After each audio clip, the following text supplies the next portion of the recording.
സുന്ദര, ആ ഞാനൊരു കാര്യം ചോദിച്ചാ നീ സത്യസന്ധമായേ മറുപടി പറയാവൂ. ഉണ്ണികൃഷ്ണ, നിന്നോട് ഞാൻ എന്തെങ്കിലും നുണ പറഞ്ഞിട്ടുണ്ടാ ഉണ്ണികൃഷ്ണ? നീ അതൊക്കെ അവിടെ നിർത്തിയേ. എടാ, ഒരു ബാങ്ക് തൊഴിലാളിയുടെ മകളെ ഒരു ബസ് മുതലാളി കല്യാണം കഴിക്കുന്നതിനെ കുറിച്ച് എന്താണ് നിന്റെ അഭിപ്രായം? ബാങ്ക് തൊഴിലാളിയുടെ മകളെ മനസ്സിലായി, ആ. പക്ഷെ ബസ് മുതലാളി മനസ്സിലായില്ല? ഇല്ല. ഞാനൊരു ക്ലൂ തരാം. അമ്പാടിയിലുണ്ട്, കൈലാസത്തിലില്ല. അമ്പാടിയിലുണ്ട്, കൈലാസത്തിലില്ല. Beef fry. Beef fry. ആ, അമ്പാടി ഹോട്ടലിലുണ്ട്, കൈലാസ് ഹോട്ടലിലില്ല. അത് വെയിറ്റ് ചെയ്യുന്നല്ലേ? അപ്പൊ അതൊന്നുമല്ല.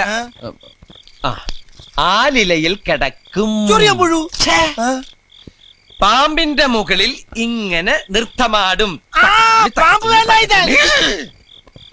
നീല നിറത്തിലുള്ള ഉജാല, ഉജാല, ഉജാല. വേണ്ട വേണ്ട, എല്ലാം മാക്കി. വെണ്ണ കട്ടു തിന്നുന്നവൻ. മിൽമ പ്രസിഡന്റ്.